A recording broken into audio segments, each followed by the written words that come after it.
gootu wanta kushina bayyinarra gatii tokko tun kaffaleen beekamu barbaade kun fiigaa dhufe.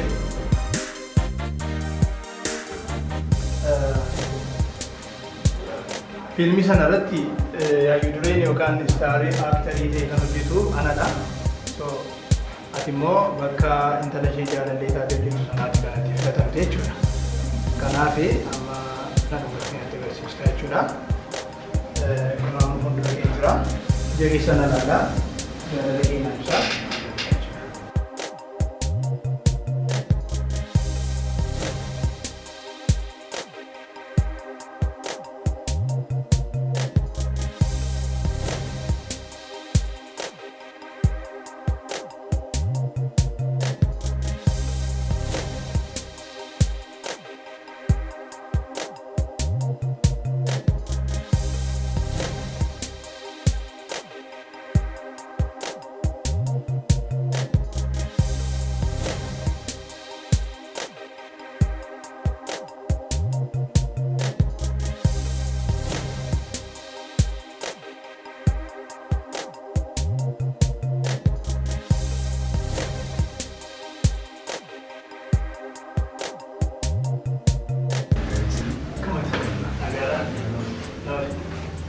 Egaa hojii ammoo hojjechaa jirtan kanaani yeroo qabdan jennee istuudiyoo keessa namaa suura jennee istuudiyoo keessan illee isin wajjin gaaffii muraasa gaggeessuu barbaanneedha. Kanallee akkasuma beeyyamtan abdii qabna.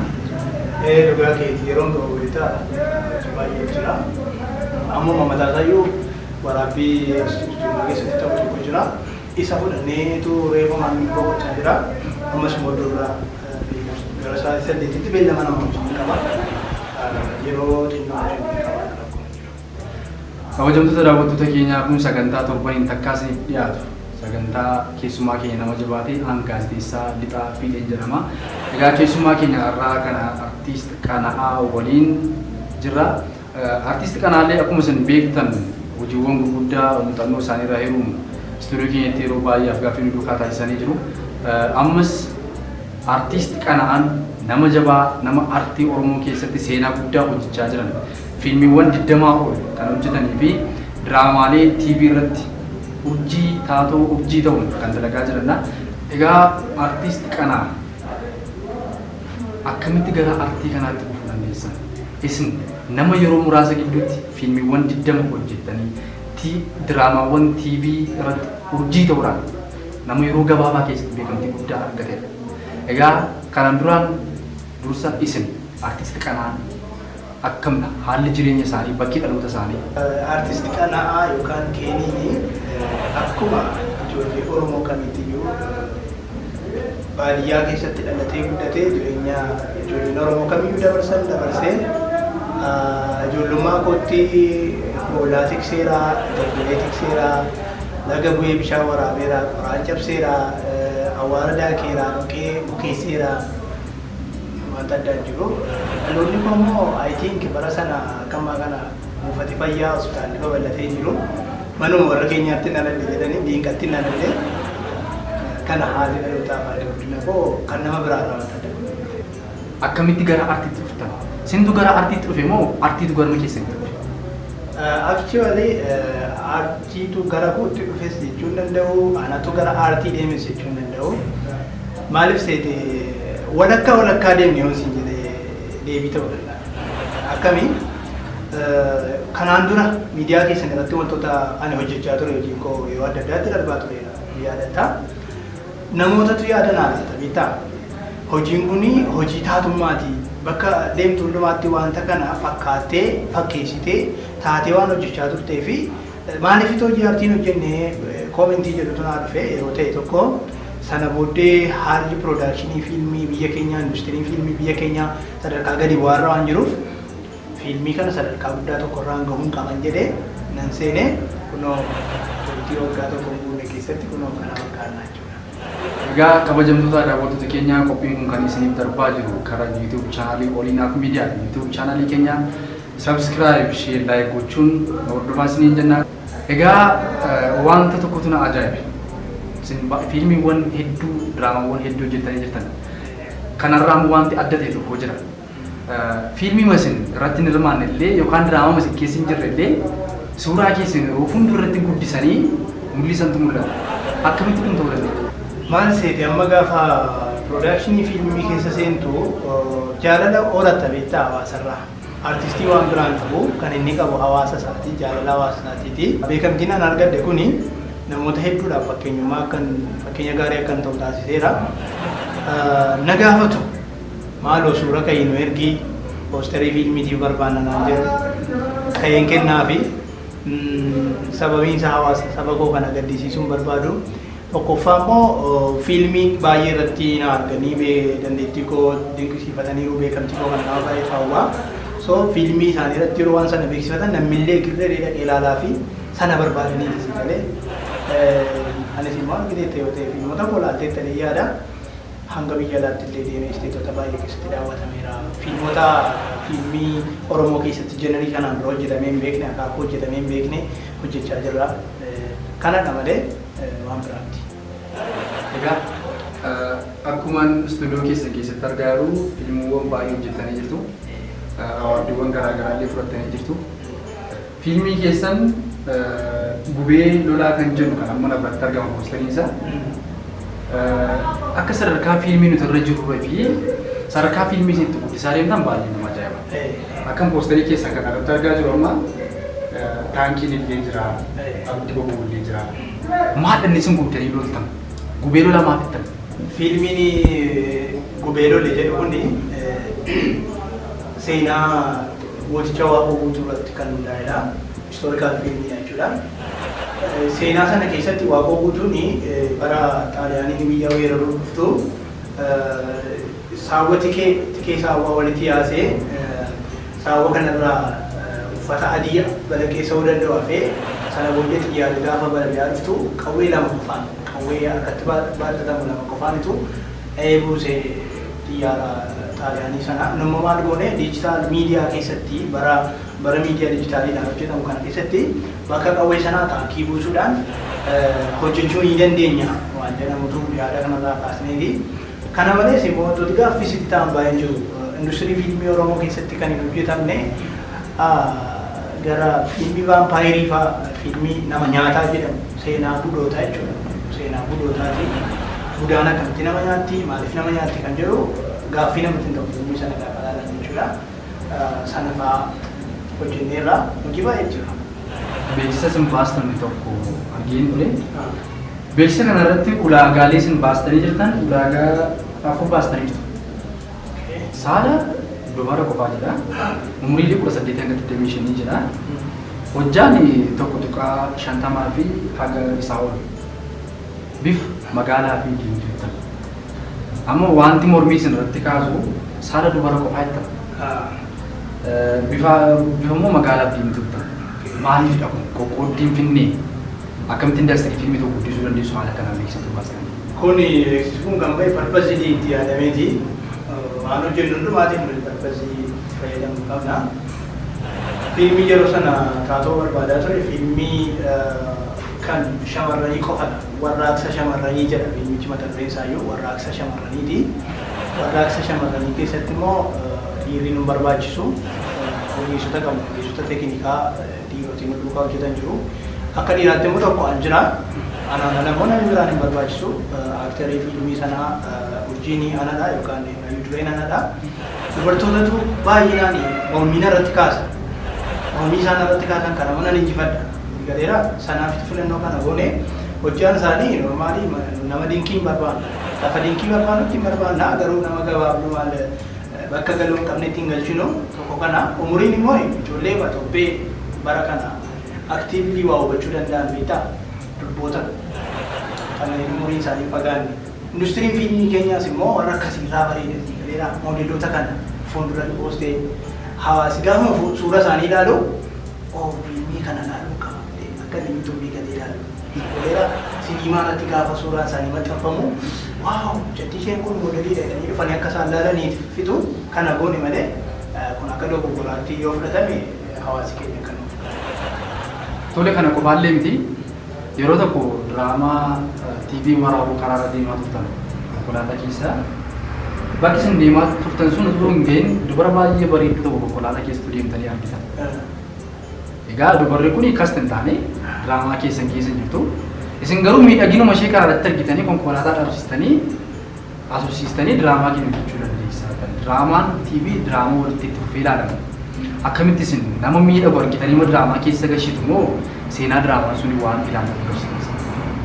Achirratti mee ati dargana nubati maaliif seetee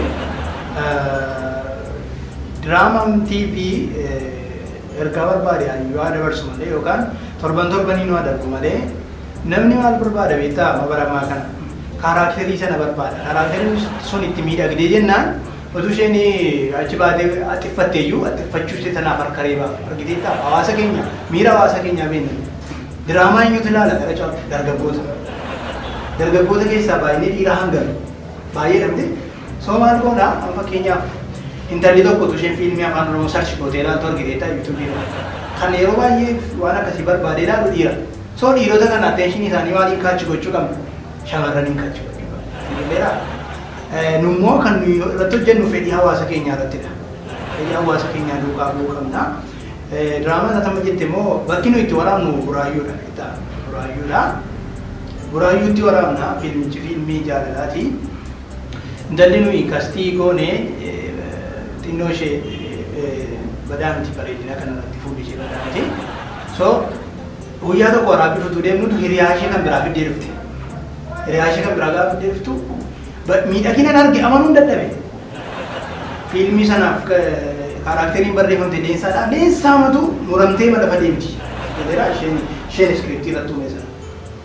Oh my god hin jedhee nan laalee baay'ee bareeddi. Kan mucaa ishee sanaaf jennee baay'ee walii galaa waan baay'ee wajjin dabarsineerra. So waan inni ittiin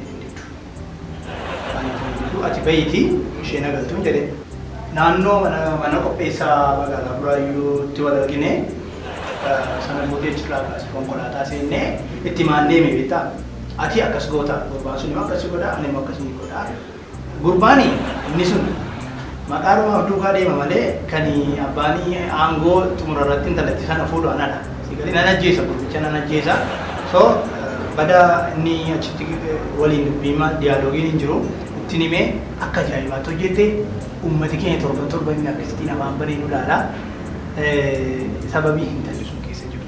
Sababa intalli bareedduun sun dhuftee diraamaa koo keessa galteef koomentiin naa kennamaa jiru koomentii ajaa'ibaati. Tolee egaa hojii gaarii kan isin jechaa waraqaan beekamtii isin kennamee jira. Waraqaa beekamtii kana eessaa isiniif kenname yeroo kam fudhatte? Waraqaan beekamtii kuni kallattii adda addaatiin argama. Gaafan isin jedhu hiriyooti kee hojii kee jaallatanii beekamtii laachuu danda'u. Qaamni dhimmi isaa hojii kee wajjin wal qabatus immoo beekamtii laachuu danda'a. Amma kan koo tun siin deebisin dura fakkeenya si fudhadhaa ati gaazexeessaadha. Haqa hawaasaa tokko baasteetu wanta dubbatamuu hin barbaachifne tokko miidiyaa irratti dubbattee jennu. So yeroo sana hiriyoonni kee feesbuukii irratti baay'ee beekamtii qaban, fooloowerii baay'ee qaban, kanatti hojii nyaatu hojii dhudhuu jiru. Sigaleera isaan waa'ee kee kana poosti hawaasatti si beeksisu. Sigaleera mucaan kun kana hojjeteetu hanga ammaatti namni galatoom illee jedheen hin jiru. Kanaafuu beekamtii kennuufi qabnaatu dhufa. Warra biyya alaa jiran goofandimii sii banuu, warra biyya keessa jiran immoo akkaawuntii nama 2-3 ta'anii sii banuu sanarraatu kan biraa immoo anamma akkasitti naa kenname isin jechaa jiru. Ani dhaabbati kana naa kenne dhaabbata beekamaa waa'ee fiilmii irratti hojjetudha. Warri tokko laaftoo awaard jedhamu, warri tokko argamoo awaard jedhamu, warri tokko immoo ejersa awaard jedhamu. Isaanii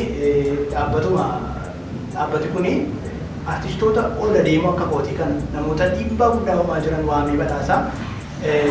Badhaasa sana keessatti hojiin kee ilaalamaa lammaffaa immoo filannoo namooti si filatan.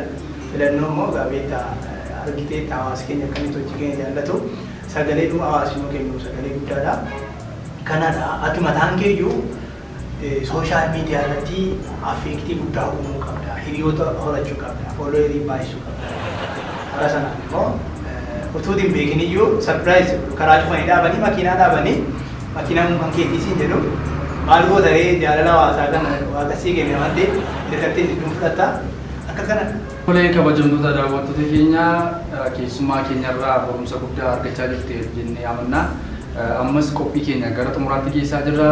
Artiist Keeniidhaaf wanta ajaa'ibaa badhaasaa qabannee dhiyaannee jirra. Badhaasa kana nu hordofaa jenna.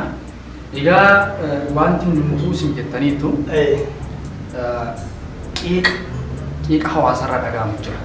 Artiist Keeniin yookaan Keenyaa Film Productionii fiilmii hojjetu osoo hin taane ijoollee shamarranii ittiin goyyomsu yeroo baay'ee kanadha kan isaan irraa mul'atu jedhu. Akkamitti ilaaltu wanta kanas? Yeroo baay'ee wantoota namni ija jabaatee ittiin seenne waan nuyi hojjennuu fi waan nuyi shamarran kanatti miidhaa geessisu nutti fakkaata. Fakkeenyaaf fiilmii keenya nama nyaataa jedhu irratti vaampaayirii taatee hojjettu intalli tokko sigaleera. Vaampaayirii taatee yoo ishee dhiiraa nyaattee fixxi ana duwwaa jaallatti sigaleera. Dhiira hundumaa biyya keessa jiru hunda nyaattee fixxee akkasuma orma kuttee lafa buusti anaan garuu gaafa na harkitu na haamatti. Sanatu tokkoffaa dhiiroti gaaffii akkasii kaasanii hinaaffaadha. Hiriyoota isaanii as keessatti argu. Intala isaanii gaafachaa turanii bara meeqa janaa turantu isaan didaa turteetu anatu isheen na haammattee poosterii irratti kaatu argu. Kun hinaaffaadha. Sigaleera wanta hinaaffaadhaan dhufe waan tokko gochuu hin dandeenye. Mee warra akkas gaaffii akkasii dhiyeessanii isinoo maal hojjettanii? Keeniin yookaan na'aan kana hojjeteera isin immoo maal hojjettanii? Sana fidaa kottaatii keenyaa sootanii. Egaa kabajamtoota daawwattoota keenya artiist Keenii waliin turtii bareedaa taasisaa turre. Akkasumas artiist Keenii waan isaan fiilm piroodakshinii isaanii keessatti hojjechaa turan komii uummanni kaasaa jirullee wanta ijaan arguu baay'ee nama jibbisiisu. Wanta baay'ee keessaa kunneen hambisnee wanta irraa barattu jennu isiniif dhiyeessinaa nu wajjin tura.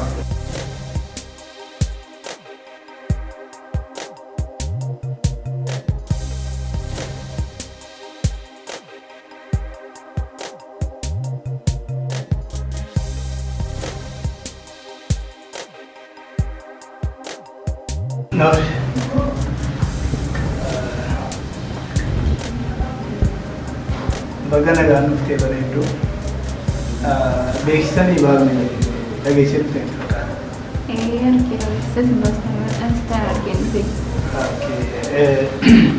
Ulaagaa beeksisa sanarra jiru hanga nama laalettiin guutta'e yaada. Hojjaan kee akkuma beekannidha bifa keessa namadha. Inni guddaan garuu fedhii qabaachuudha. Akkamii fedhii akka foon nama beekamaa ta'udha. Artistii beekamaa ta'udha. Fedhii qabdaa. Fedhii guddaan qabaatti kanaati. Kana fedhiin fe'amas beeksisa maastaa hin danda'u. Egaa beeksisa sanarratti ulaagaan nuyi baafne seeruma kan ta'edha. Namootuma ulaagaa sana guutanii guddatti kan namoota kan keetii kana wantoota bareedaa qaban bifa bareedaa qaban. Filattanii jechuudha. Already atamma maaltu sirraa eegama ulaagaa guutuu qofa kan taane aarsaa barbaachisu baasuudhaaf qopheedhaati. Aarsaa akkamii? Qarshii yoo ta'e fidee dhufeera suuraas immoo qopheeffadheeraan. Isa sana duwwaatu hin taane maaltu jira seetii amma akka koo kana artistii beekamaa taatee piroodakshinii guddaa amma kana ga'u bira ga'uudhaaf aarsaa natti baasuu qabu jira. Ulaagaawwan akka hojjaa qabaachuu, bifa qabaachuu, qarshii kaffaluu waan akkasiitti dabalatee aarsaa si barbaachisu jira. Isa adeemsa keessatti himaa. Aarsaa kana hundumaa baastee beekamtii isaan argachuuf fedha qabda. Aarsaa baafii sannaaf hin galii wanta simmaxxansitan ilaalaa waan biraa jira moo? Beekamuu barbaadda miti? Baay'ee fedhasaa qaban. Beekamuu barbaada taanaan waan asitti immoo wantoota asitti gootu jira. Yeroo biraas immoo deddeebinee wal arginee wanti nu wajjin mari'annu jiraachuu danda'a. Amma yeroo baay'ee hojii baay'ee waan irra jiruu fi yeroo nu barbaachisu fakkeenya tokko si kenna.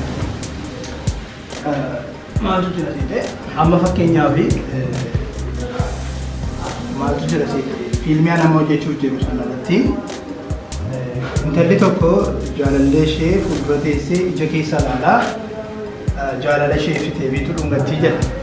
So isa kana amma akkati hojjettee natti agarsiistu barbaada. Fiilmii sana irratti hayyuu dureen yookaan istaarii aaktarii ta'e kan hojjetu anadha. So ati immoo bakka intala ishee jaalallee taatee hojjetu sanaatti kan itti filatamte jechuudha. Kanaaf amma na dhuunfatti natti agarsiista jechuudha. Kumaan kompiitara jira. Jageessa na laala. Jaalallee keenya ibsaa.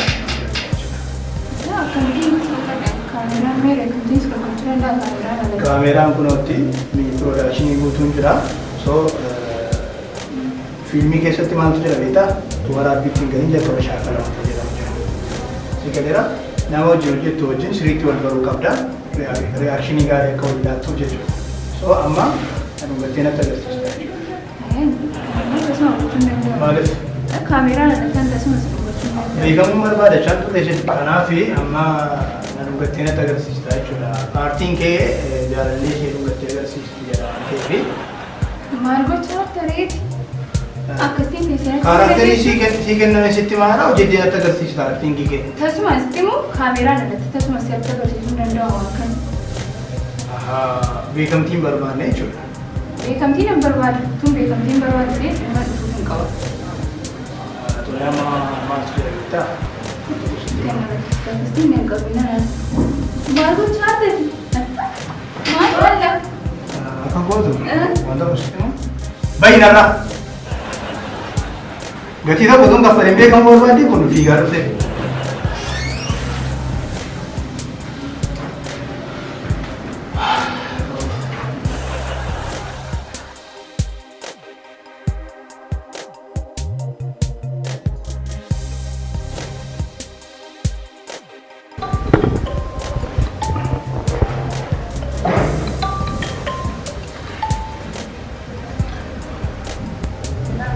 Ela nagaadha akkam? Nagaa Keenii Fiilm Piroodaakshiniidha. Maal isin gargaaru? Ayyee? Eenyu maqaan kee? Caaltuu, ayyee caaltuu. Amma maal seete ulaagaa achirra jiru hunda guutuu qofa otoo hin taane ani amma biyya kanatti fiilmiidhaan beekamtii guddaa gaheera. Isa kanatti ni wantis beektaa. So namni fiilmii na duukaa hojjechuu qabu immoo waan ani itti dubbadhe nama guutuudhaaf fedha qabu ta'uu qaba. Okay, akkasitti walii galla taanaan biiroo keenya beekamti. Biiroo keenya dudduuba hoteela jiru tokko beektaa? Bifuma HD isaa eeggateen utuu namni tokko sin argin sa'aatii 8 irratti achitti argami. Normaalii wanta si barbaachisu wanta ati gochuun qabdu waan asitti mutu jira. Kanaammoo bal'inaan luka gidduu seennee yoo haasofne wayyuure. Tolee namni biraan akkasiin agarree sa'aatiin si jedhetti bakka si jedhetti argama. Aye, hola.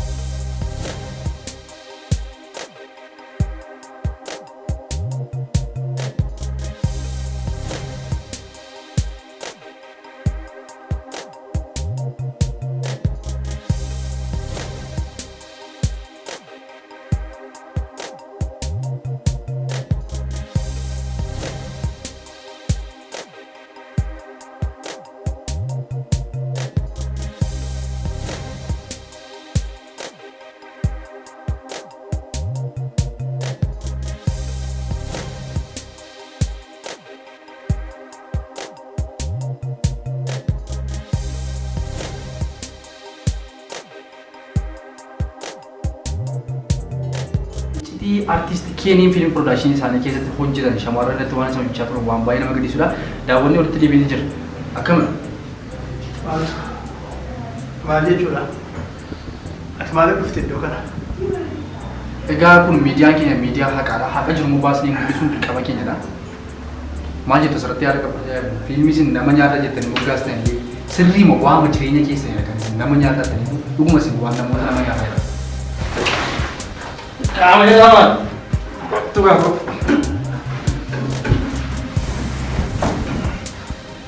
Egaan kabajamtoota daawwattoota keenya qophiin keenya torbee kana fakkaata. Qophiiwwan kana fakkaatan torbanii kan isiniif dhiyeessinu ta'uusaa beektanii isinis YouTube chaanalii keenya Olinaaf Miidiyaa subscribe, share, like gochuun egaa qophiiwwan kana fakkaatan keessumaa biraadhaan haga dhaqqabannee isiniif dhiyaannutti torbee gaarii isiniif haa ta'u.